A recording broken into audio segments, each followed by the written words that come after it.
بسم اللہ الرحمن الرحیم. وہ خالد صاحب نہیں ہے بولے. بسم اللہ الرحمن الرحیم. تعلیم دین کورس طالبات و خواتین، سال دوم، حدیث مبارکہ کا سبق ہے ریاض الصالحین. کتابیں کھول لیں. انشاءاللہ آج ہم یہاں سے سبق پڑھیں گے باب ما یجوز من الکذب. یہاں سے بسم اللہ الرحمن الرحیم. باب ما یجوز من الکذب. یہ باب ہے اس بات کے بیان میں کہ کن مواقع پر جھوٹ بولنا جائز ہے. کن مواقع پر جھوٹ بولنا جائز ہے. تو دیکھیں، جھوٹ بولنے سے متعلق آپ حضرات کے سامنے پورا باب گزرا. باب تحریم الکذب. جو پچھلا جتنا باب تھا یہ جھوٹ کی حرمت کے بیان پہ تھا کہ جھوٹ بولنا حرام ہے، جھوٹ بولنا گناہ کبیرہ ہے، ناجائز ہے. اس سے متعلق جو ہے یہ پورا باب اس سے متعلق گزرا ہے کہ جھوٹ بولنا حرام ہے. جی جی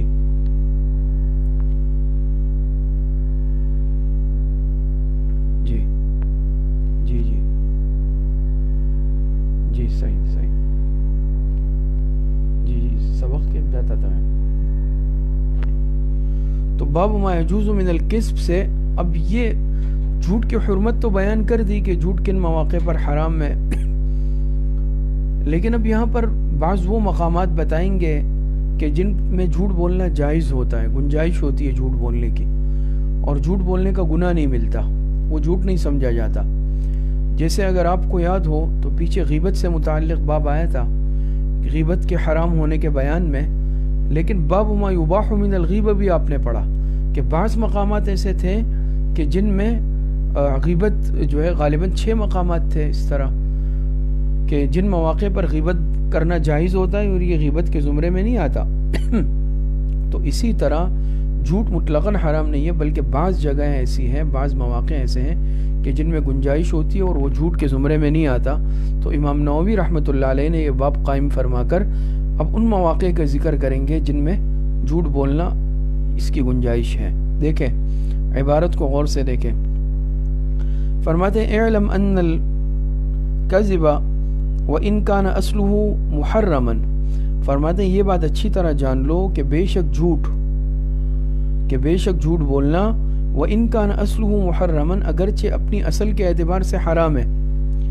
فرماتے ہیں یہ بات اچھی طرح سمجھ لیں کہ جھوٹ بولنا اگرچہ وہ اپنی اصل کے اعتبار سے حرام ہے، اور اسی طرح نا جھوٹ بولنا حرام ہے، لیکن فرماتے فیجوز فی بعض الاحوال بشروط.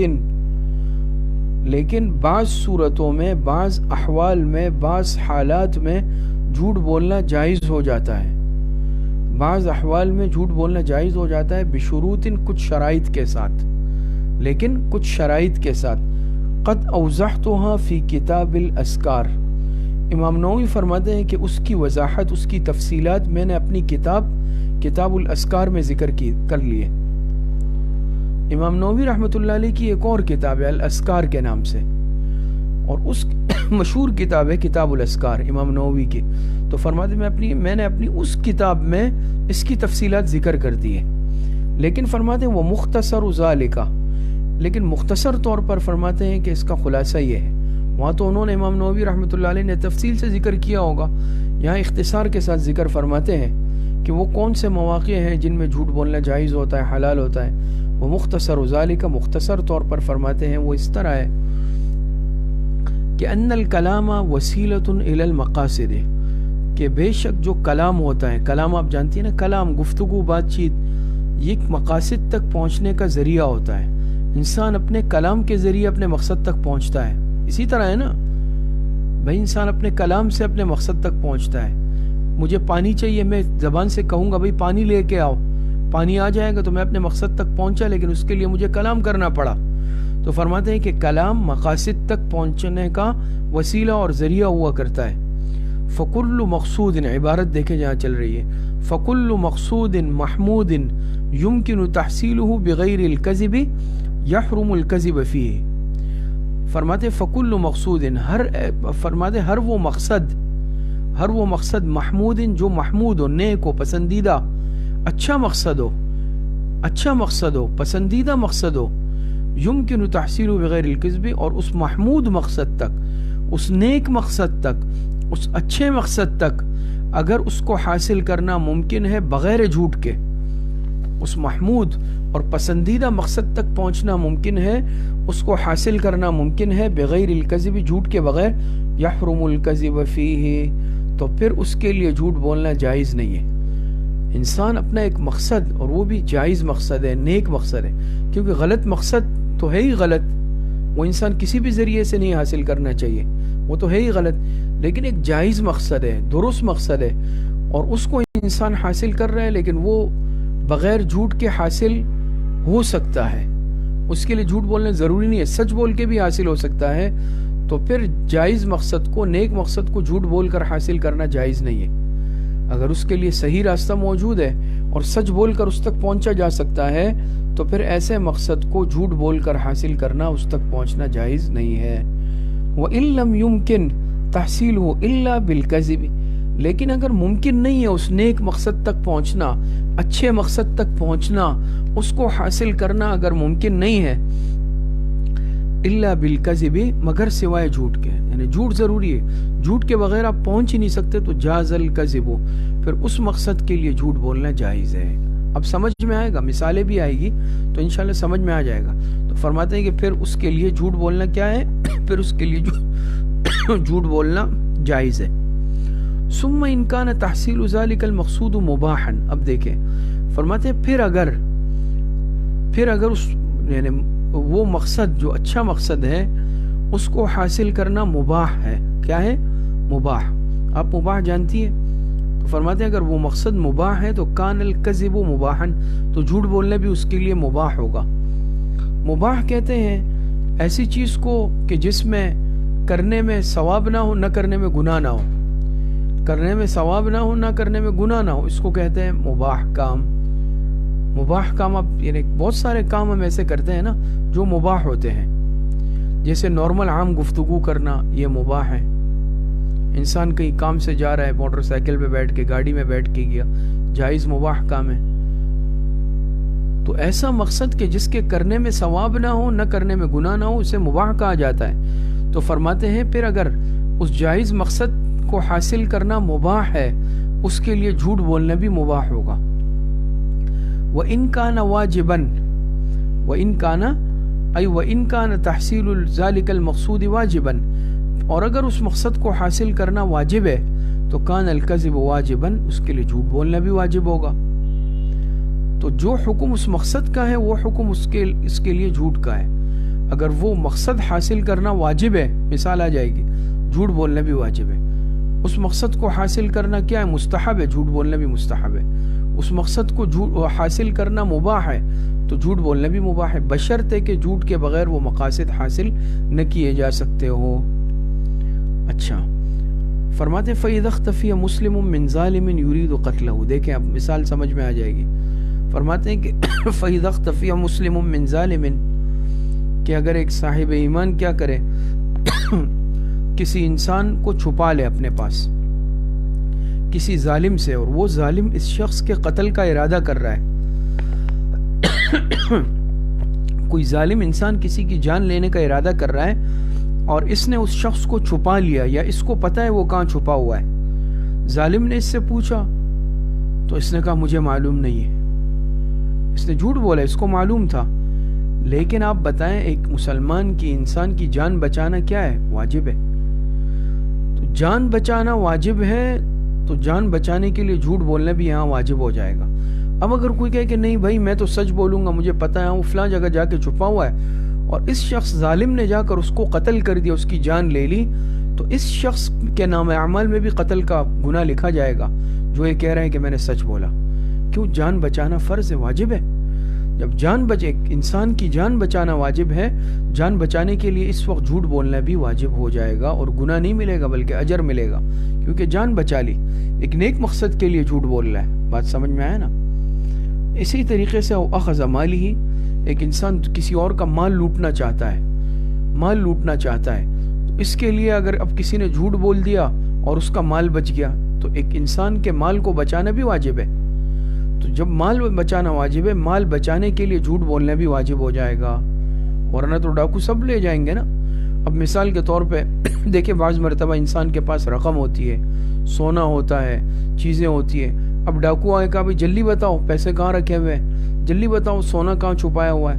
یہ آدمی بڑا صوفی ہے, اس نے کہا ہاں ہاں جی بھائی یہ سامنے ہے نا, یہاں پیسے رکھے ہوئے ہیں اور یہاں سونا رکھا ہوا ہے, اور ان کو پتہ نہیں ہے سارا. کیوں پتہ ہے, میں تو جھوٹ نہیں بول سکتا. تو یہ تو بڑی ناسمجھی ہوگی. کیوں, اپنے مال کی حفاظت کرنا بھی واجب ہے. لہٰذا اب اگر کسی نے جھوٹ بولا کہ بھئی مجھے نہیں پتا, میرے پاس پیسے نہیں ہے, میرے پاس کوئی سونا چاندی پیسے نہیں ہے, تو بولے تو اس نے جھوٹ, لیکن یہ جھوٹ نہیں سمجھا جائے گا. کیوں, مال بچانا بھی واجب ہے. بات سمجھ میں آئی؟ تو مال بچانا بھی کیا ہے, واجب ہے.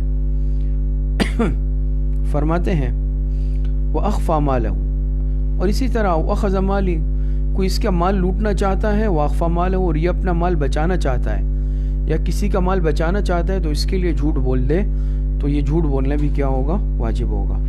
وَسُئِلَ إِنسَانٌ عَنْهُ, اور کوئی انسان کیا کر لے, پوچھا جائے اس سے متعلق کہ بھئی مال کہاں چھپایا ہے, تو جھوٹ بولنا کیا ہوگا, واجب ہوگا.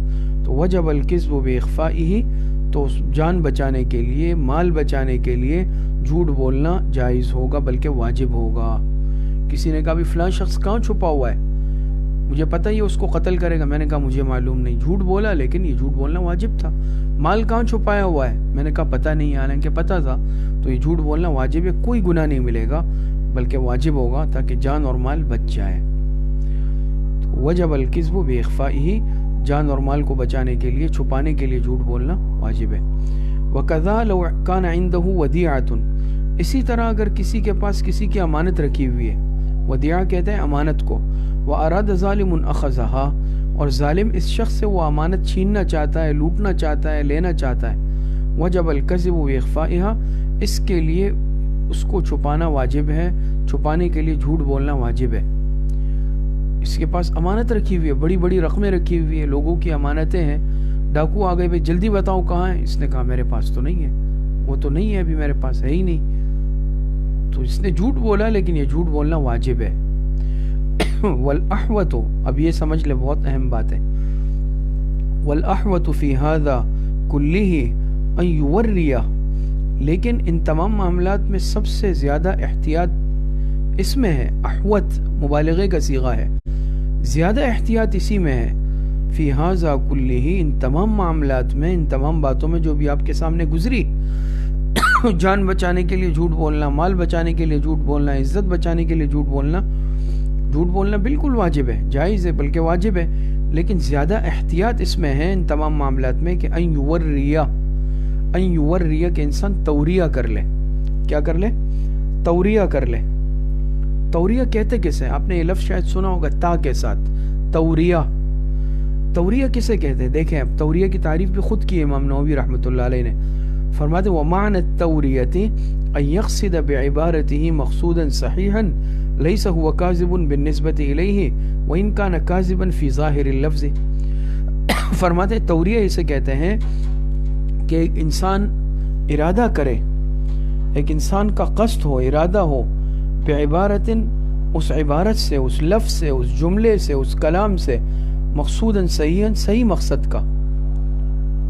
اس کا ارادہ, دل میں جو نیت ہے نا اس بات سے, جو بات کر رہا ہے, ابھی آپ کے سامنے مثالیں بھی آ جائے گی, تو اس کی تو نیت بالکل صحیح ہے, اس کا مقصد بھی بالکل صحیح ہے. لیس ہوا کاذبا بالنسبت الیہ, یہ جھوٹا نہیں ہے اس بات کی طرف نسبت کرنے میں, یہ جھوٹا نہیں ہے اس بات کی طرف نسبت کرنے میں, قلباً, حقیقت میں, دل کے اعتبار سے. لیکن وَإِن كَانَ كَاذِبًا فِي ظَاهِرِ اللَّفْظِ, اگرچہ ظاہر کے اعتبار سے جھوٹا سمجھا جاتا ہوں, ظاہری لفظ کے اعتبار سے کیا سمجھا جاتا ہوں, جھوٹا سمجھا جاتا ہوں, لیکن اس کے دل میں جو اپنی نیت ہے نا اس بات سے, وہ نیت صحیح ہو, یہ کہلاتا ہے توریہ. توریہ. اور آسان الفاظ میں اگر میں ابھی سمجھاؤں کہ انسان ایسی گول مول سی بات کر لے کہ سامنے والا کوئی ظاہری معنی مراد لے اور دل میں اس کی نیت کچھ اور ہو. ابھی مثالیں میں بتاؤں گا, بالکل سمجھ میں آ جائے گا. توریہ آسان ہے. دل میں نیت کیا ہو, دل میں نیت کچھ اور ہو, اور اس کے ظاہری الفاظ سے وہ شخص جو ہے کچھ اور معنی مراد لے لے. ابھی انشاءاللہ تفصیل سے آپ کو سمجھاتے ہیں. دیکھیں آگے فرماتے ہیں وَبِالنِّسْبَةِ إِلَى مَا يفهمه المخاطب. اور اسی طریقے سے جیسے بات آئی نا اگرچہ یہ ظاہری لفظ کے اعتبار سے جھوٹا ہو، وبالنسبت اور نسبت کے اعتبار سے کس کے علامہ یفہمہ المخاطب کہ جو مخاطب اس کی بات کا مطلب سمجھائے، مخاطب کی سمجھنے کے اعتبار سے جھوٹا لگ رہا ہو لیکن دل کے اعتبار سے سچا ہو، اس کا مطلب کچھ اور ہو، اس کے مفہوم کچھ اور ہو، اس کی نیت کچھ اور ہو۔ وَلَوْ تَرَكَ التَّوْرِيَةَ وَأَطْلَقَ عِبَارَةَ الْكَذِبِ فَلَيْسَ بِحَرَامٍ فِي هَذَا الْحَالِ۔ اور فرماتے ہیں اگر اس نے توریہ ترک کر لیا، اس نے توریہ کیا کر لیا؟ ترک کر لیا اور صراحتاً جھوٹ بول دیا، تو فَلَيْسَ بِحَرَامٍ فِي هَذَا الْحَالِ، یہ بھی حرام نہیں ہے اس حالت میں۔ جھوٹ بولنا بھی جائز ہو جاتا ہے، جان بچانے کے لیے، مال بچانے کے لیے، عزت آبرو بچانے کے لیے جھوٹ بھی جائز ہوتا ہے۔ لیکن اگر اس نے توریہ کر لیا، اس حالت میں بھی حتی الامکان جھوٹ سے بچا تو یہ زیادہ بہتر ہے۔ لیکن اگر اس کو توریہ آتا نہیں ہے یا یہ توریہ نہیں کر سکتا اور صراحتاً جھوٹ بول لے تب بھی صحیح ہے، کوئی حرج نہیں ہے، کوئی گناہ اس پر نہیں ہوگا۔ بات سمجھ میں آئی؟ دیکھیں واستدل العلماء لجواز الكذب في هذا الحال۔ اب میں انشاءاللہ سبق کے ختم پھر میں آپ کو توریہ سمجھاتا ہوں پورے مثالوں کے ساتھ۔ واستدل العلماء لجواز الكذب في هذا الحال، فرماتے علماء نے استدلال کیا ہے جھوٹ کے جائز ہونے پر۔ واستدل العلماء لجواز الكذب، اور علماء نے استدلال کیا ہے، دلیل پکڑی ہے جھوٹ کے جواز پر، فی هذا الحال، اس حالت میں، بحدیث ام کلثوم رضی اللہ عنہا، حضرت ام کلثوم رضی اللہ تعالی عنہا کے واقعے سے، حضرت ام کلثوم رضی اللہ تعالی عنہا کی حدیث سے جو انہوں نے حضور علیہ السلام سے سنی ہے۔ تو علماء نے حضرت ام کلثوم رضی اللہ عنہا والی روایت سے استدلال کیا ہے جھوٹ کے جواز پر، کہ حضرت ام کلثوم رضی اللہ عنہا فرماتی ہیں کہ سمعت رسول اللہ صلی اللہ علیہ وسلم یقول، کہ میں نے جناب نبی کریم صلی اللہ علیہ وسلم سے سنا، آپ علیہ الصلوۃ والسلام ارشاد فرما رہے تھے، لیس الکذاب الذی یصلح بین الناس، ایسا شخص جھوٹا نہیں ہے، لیس الکذاب الذی یصلح بین الناس، ایسا شخص جھوٹا نہیں ہے کہ جو لوگوں کے درمیان اصلاح کرنا چاہتا ہے، صلح کروانا چاہتا ہے، جو دو لوگوں میں یا لوگوں کے مابین صلح کرانا چاہتا ہے، ایسا شخص جھوٹا نہیں سمجھا جائے گا۔ کہ فینمی خیرن او یقول خیرن، کہ یہ اچھی بات پہنچاتا ہے یا اچھی بات کہتا ہے، لوگوں کے درمیان صلح کرانا چاہتا ہے اور اچھی بات لوگوں تک پہنچاتا ہے یا اچھی بات لوگوں کے درمیان کرتا ہے، تو یہ جھوٹا نہیں سمجھا جائے گا، یہ جھوٹا نہیں سمجھا جائے گا۔ مثال کے طور پہ دو افراد میں لڑائی ہے، اختلاف ہے شدید، تیسرا شخص چاہ رہا ہے میں ان میں صلح کرا دوں۔ آج کل تو یہ صفت ہی بہت کم ہے صلح کرانے کی، لڑانے والے، نفرتیں پھیلانے والے زیادہ ہیں اور اتفاق کرانے والے کم ہیں، جوڑنے والے کم ہیں، توڑنے والے زیادہ۔ بہرحال کوئی انسان مخلص ہے، وہ چاہتا ہے صلح کراؤں، اب صلح کرانے کے لیے اس نے کیا کیا، یہ ایک فریق کے پاس گیا اور کہا کہ بھئی وہ دوسرا تو جو ہے آپ کی تعریفیں کر رہا ہے، وہ صلح کرنا چاہتا ہے، وہ آپ سے تعلق رکھنا چاہتا ہے، دیکھیں ایسے ہی کہا، اس نے نہیں کہا ہے، یہ جھوٹ کہہ رہا ہے، لیکن اس کا مقصد اس کے دل کو نرم کرنا ہے، اس کو راضی کرنا۔ اور پھر جا کے اس کو کہا کہ دیکھیں بھئی وہ تو آپ سے بڑا خوش ہے، وہ چاہتا ہے، وہ آپ کو راضی کرنا چاہتا ہے، وہ آپ کی تعریفیں کر رہا ہے، دونوں کے دل نرم ہو جائیں گے اور یہ صلح کرا دے گا۔ اب اس نے دونوں سے جھوٹ کہا، لیکن یہ ایسا جھوٹ ہے کہ جس پر اس کو اجر ملے گا، کیوں؟ اس نے لوگوں میں اصلاح کی، صلح کرائی۔ تو بات سمجھ میں آئی؟ دیکھیں زیادہ مسلم فی روایت، امام مسلم رحمۃ اللہ علیہ نے مسلم شریف کی روایت میں یہ اضافہ بھی فرمایا کہ قالت ام کلثوم، کہ ام کلثوم رضی اللہ عنہا فرماتی ہیں، ولم اسمعه یرخص فی شیء مما یقول الناس الا فی ثلاث، کہ میں نے کبھی نہیں سنا جناب نبی کریم صلی اللہ علیہ وسلم سے کہ آپ علیہ السلام نے کسی معاملے میں کسی کو، لوگوں کو اجازت دی ہو، آپ علیہ السلام نے جھوٹ بولنے کی اجازت دی ہو کسی کو، میں نے نہیں سنا۔ ہاں سوائے تین معاملات کے، سوائے تین چیزوں کے کہ اس میں جھوٹ بولنے کی اجازت دی گئی ہے، گنجائش ہے۔ وہ کون سی تین چیزیں؟ تانی، اس سے میری مراد حضرت ام کلثوم فرما دی، الحرب، لڑائی سے عام ہماری لڑائی مراد نہیں ہے، اس سے مراد جنگ ہے، جہاد میں جہاد جو اسلامی جہاد ہوتا ہے۔ والاصلاح بین الناس، نمبر 2 لوگوں کے درمیان صلح کرانا۔ نمبر 3 وحدیث الرجل امرأتہ وحدیث المرأة زوجہا، مرد کا اپنی بیوی کے سامنے کچھ بولنا، تعریف کرنا، اور عورت کا اپنے شوہر کے سامنے اس طرح کے کلمات کہنا۔ تو فرماتی ہے کہ دیکھیں 3 مواقع پر آپ علیہ السلام نے اجازت دی اور دیتے تھے۔ یہ 3 مواقع کیا ہے کہ اس میں گنجائش دی؟ ایک ہے جنگ، جہاد۔ جہاد میں دیکھیں ہر انسان اپنا فتح اور غلبہ چاہتا ہے، اور دین اسلام جو ہے یہ اپنی سربلندی چاہتا ہے۔ سمجھ میں آ رہی ہے؟ یعنی بہرحال ہر صاحب ایمان چاہتا ہے کہ اللہ پاک کا نام بلند ہو، دین اسلام کو فتح اور نصرت اور غلبہ حاصل ہو۔ تو غزوے میں، جنگ کے میدان میں اس طرح کی بات کرنا جو ظاہر کے اعتبار سے جھوٹ ہے لیکن صاحب مسلمانوں کے لیے فتح کا باعث بن سکتی ہے، تو یہ جائز ہے۔ اسی لیے کہا جاتا ہے نا کہ الحرب خدعۃ، کہ جنگ تو ہے اسی کا نام، دھوکے کا، حیلے کا نام ہے۔ جنگ میں حیلے چلتے ہیں۔ غالباً حضرت علی رضی اللہ عنہ کا واقعہ آتا ہے نا کہ دشمن سے مقابلہ ہوا، دشمن سامنے تھا، کہ اچانک حضرت علی رضی اللہ عنہ نے اس سے فرمایا کہ بھئی اپنے پیچھے سنبھالو۔ اس نے جیسے ہی پیچھے دیکھا حضرت علی رضی اللہ عنہ نے وار کر دیا، گردن کاٹ دی۔ اسی لیے کہتے ہیں الحرب خدعۃ، کہ حرب اسی کا نام ہے، جنگ تو حیلے کا نام ہے، اس میں حیلے چلتے ہیں۔ اسی طریقے سے انسان اپنے دشمن کو مرعوب کرنے کے لیے کوئی اس طرح کے کلمات کہے، اس طرح کا منظر پیش کرے کہ جس سے مسلمانوں کا غلبہ معلوم ہو، مسلمانوں کی تعداد زیادہ معلوم ہو، اگرچہ یہ بات جھوٹ و خلاف واقعہ ہو لیکن جائز ہے میدان جنگ میں۔ نمبر 2، لوگوں کے درمیان صلح کا صفائی کرانے کے لیے جھوٹ بولنا، جس کی مثال ابھی آئی حدیث آپ کے سامنے۔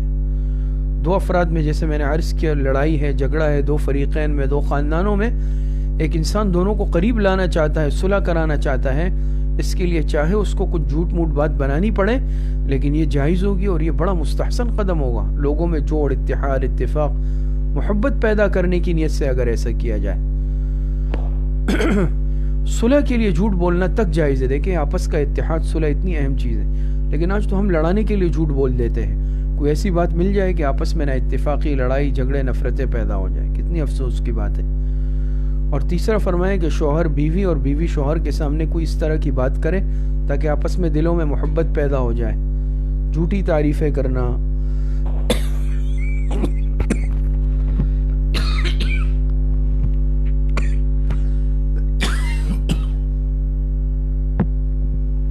تو یہ بات بھی سمجھ لیں کہ گھر کا مضبوط رہنا، آپس میں اتحاد اتفاق سے رہنا اور ایک گھر کا رشتے کا مضبوط رہنا، شریعت نے، دین نے اس کو پسند کیا ہے۔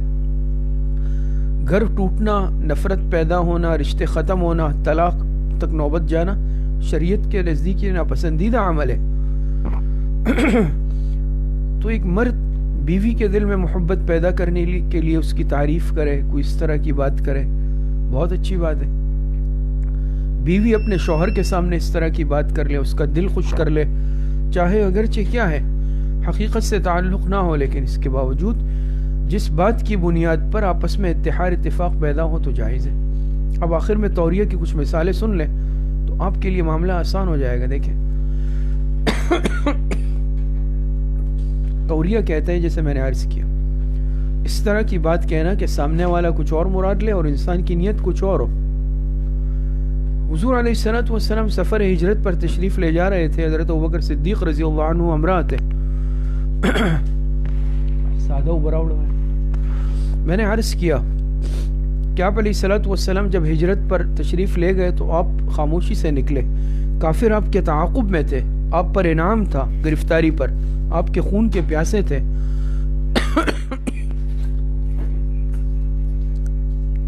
تو حضرت ابوبکر صدیق رضی اللہ عنہ کے ہمراہ علیہ السلام نکلے، 3 دن غار ثور میں قیام کیا اور خفیہ راستے سے تشریف لے گئے، عام راستے سے ہٹ کر۔ راستے میں ایک شخص ملا، ایک کافر ملا جو حضرت ابوبکر صدیق کو جانتا تھا لیکن حضور علیہ السلام کو نہیں پہچانتا تھا، وہ بھی تلاش میں تھا، بڑا انعام رکھا گیا کافروں کی طرف سے۔ تو انہوں نے حضرت ابوبکر صدیق رضی اللہ تعالیٰ عنہ سے پوچھا کہ یہ کون ہے تمہارے ساتھ؟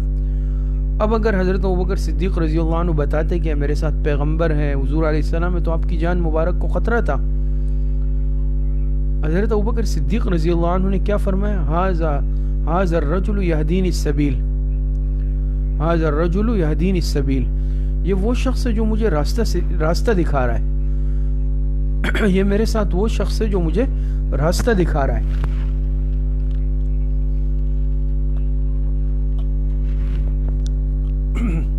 تو وہ شخص یہ سمجھا، چونکہ عام عرب معاشرے میں عام طور پر یہ عادت اور طریقہ بھی تھا کہ لوگ اپنے ساتھ رہبر، رہنما اور گائیڈ رکھتے تھے راستے کی رہنمائی کے لیے۔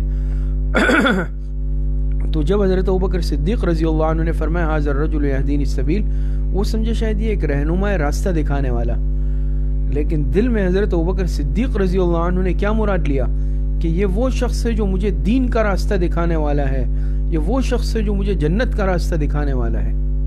تو نیت بھی صحیح تھی دل میں، اور وہ یہ مطلب سمجھا۔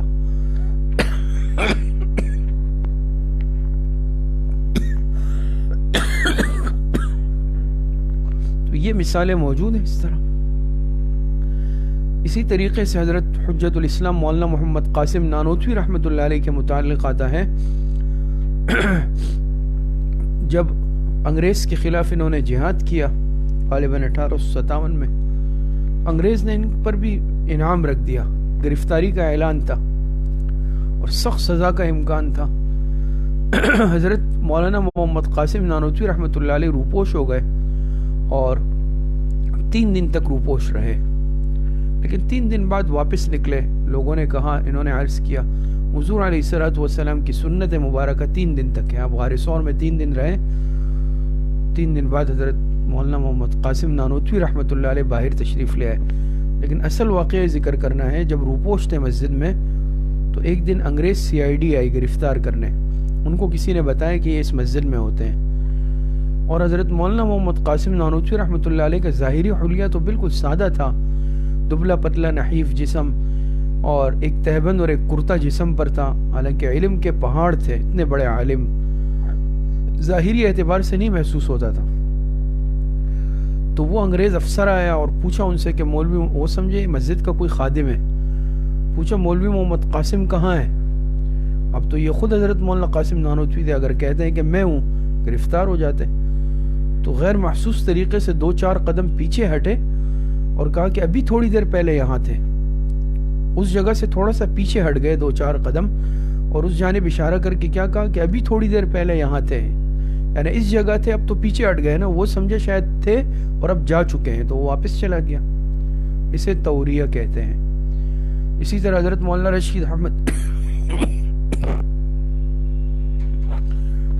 رشید احمد گنگوئی رحمۃ اللہ علیہ کے متعلق بھی آتا ہے کہ انہیں بھی عدالت میں پیش کیا گیا اسی انگریز کے خلاف جہاد میں حصہ لینے میں، اور جو جج تھا اس نے حضرت مولانا رشید احمد گنگوئی رحمۃ اللہ علیہ سے پوچھا، ہم نے سنا ہے کہ تم لوگوں کے پاس ہتھیار ہے، اور حقیقت میں اسی طرح تھا کہ ان حضرات کے پاس بھی ہتھیار تھے۔ تو حضرت گنگوئی رحمۃ اللہ علیہ نے بھی توریہ اختیار کیا، اور ان کے ہاتھ میں تسبیح تھی، تسبیح جس پہ انسان اللہ پاک کا ذکر کرتا ہے، اور جج کے سامنے وہ تسبیح لا کے کہا کہ جی ہاں یہ ہمارا ہتھیار ہے، یہ ہمارا ہتھیار ہے۔ تو وہ سمجھے شاید کہ یہ تسبیح کو ہتھیار کہہ رہے ہیں، ان کے پاس ہتھیار نہیں ہے، حالانکہ ان کا مقصد کیا تھا، یہ ہمارا ہتھیار ہے، یعنی اس تسبیح کے ذریعے سے ہم اللہ پاک کی مدد حاصل کرتے ہیں، اللہ پاک کا ذکر کرتے ہیں، اللہ پاک کو یاد کرتے ہیں، اللہ پاک کی مدد ہمارے ساتھ شامل حال ہو جاتی ہے۔ تو یہ تسبیح گویا ہمارے لیے ہتھیار کی طرح ہے، یہ توریہ کہلاتا ہے۔ آخری بات عرض کر کے بات ختم کرتا ہوں۔ حضرت ابراہیم علیہ السلام کے متعلق بھی آتا ہے نا کہ 3 مواقع ایسے تھے کہ جن مواقع پہ حضرت ابراہیم علیہ السلام نے بھی توریہ اختیار فرمایا۔ بس اختصار سے 3 مقامات کون سے ہیں؟ ایک حضرت ابراہیم علیہ السلام کے ساتھ آپ کی اہلیہ تھی، آپ سفر پہ جا رہے تھے، حضرت ہاجرہ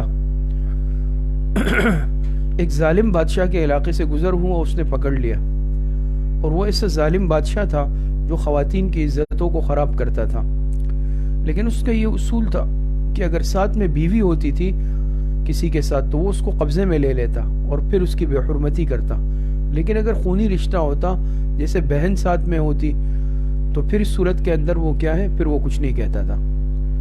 اب یہاں پر ابراہیم علیہ السلام اگر کہتے ہیں میری اہلیہ ہے، بیوی ہے، تو عزت کو خطرہ تھا۔ تو حضرت ابراہیم علیہ السلام سے پوچھا یہ کون ہے؟ تو انہوں نے کہا ہاذہ اختی، یہ میری بہن ہے۔ اب ظاہر کے اعتبار سے وہ دیکھا جائے تو یہ تو جھوٹ تھا، لیکن ابراہیم علیہ السلام نے کیا مراد لیا؟ ہاذہ اختی، یہ میری دینی بہن ہے۔ ہر مسلمان مرد عورت آپس میں دین اسلام کے رشتے کے اعتبار سے کیا ہے؟ بہن بھائی ہے۔ قرآن میں اللہ پاک نے فرمایا انما المؤمنون اخوہ، دینی رشتے کے اعتبار سے۔ وہ سمجھے شاید حقیقت میں ہے، انہوں نے چھوڑ دیا۔ دوسرا موقع جب ان کی قوم والے ایک خاص مذہبی رسم کے لیے جا رہے تھے تو حضرت ابراہیم علیہ السلام کی نیت تھی کہ ان کے جانے کے بعد ان کے بتوں کو توڑنا ہے۔ تو وہ جاتے وقت ابراہیم علیہ السلام کو بھی کہا بھئی آپ بھی ہمارے ساتھ چلیں۔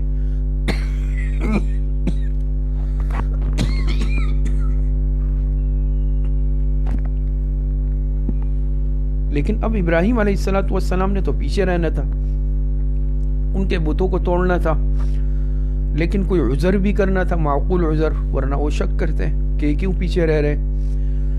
ابراہیم علیہ السلام نے آسمان ستاروں کی طرف دیکھا، فنظر نظرۃ فی النجوم فقال انی سقیم، ستاروں کی طرف دیکھ کر کہا میں آج بیمار ہوں، میری طبیعت ٹھیک نہیں ہے۔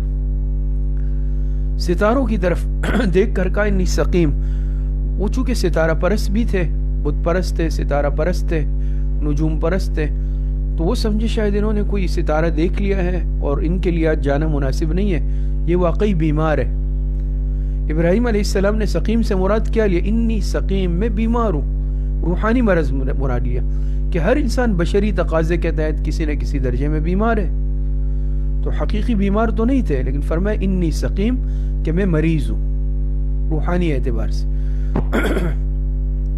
اور تیسرا، جب ان کے جانے کے بعد ان کے بتوں کی گردنیں اڑائی تو کھلاڑا لے کر جو سب سے بڑا بت تھا آخر میں اس کی گردن میں گلے میں ڈال دیا کہ گویا سب اس نے کیا ہے۔ جب وہ واپس آئے اپنے بتوں کا انجام دیکھا، سخت اشتعال میں آئے، سخت غصے میں آئے اور کہا یہ اسی کا کام لگتا ہے، ابراہیم کا، وہ توحید کی باتیں کرتا ہے۔ اس کو بلایا، کہا کہ تم نے کیا ہے؟ اس نے کہا میں نہیں کیا۔ کس نے کیا؟ تو کیا کہا؟ بل فعلہ کبیرہم ھذا فاسألوہم ان کانوا ینطقون، بلکہ یہ کہا کہ یہ تو بل فعلہ کبیرہم ھذا، یہ تو اس بڑے کا کام ہے، پوچھ لو اس سے اگر یہ بات کر سکتا ہے، پوچھ لو اس سے، پوچھ لو ان کانوا ینطقون، اگر یہ بول سکتا ہے۔ وہ کہاں بول سکتا تھا؟ یہ کہاں پوچھ سکتے تھے؟ شرمندہ نادم ہو گئے۔ ابراہیم علیہ السلام نے کیا مراد لیا؟ بل فعلہ کبیرہم ھذا، یہ تو اس بڑی اللہ پاک کی ذات کا کام ہے، یہ اللہ پاک کی ذات کا کام ہے کہ اللہ پاک کی ذات نے ان بتوں کو نیست و نابود کر دیا۔ تو ان تین مواقع پر حضرت ابراہیم علیہ السلام نے بھی توریہ سے کام لیا۔ اللہ پاک صحیح عمل کی توفیق نصیب فرمائے۔ وآخر دعوانا الحمدللہ رب العالمین۔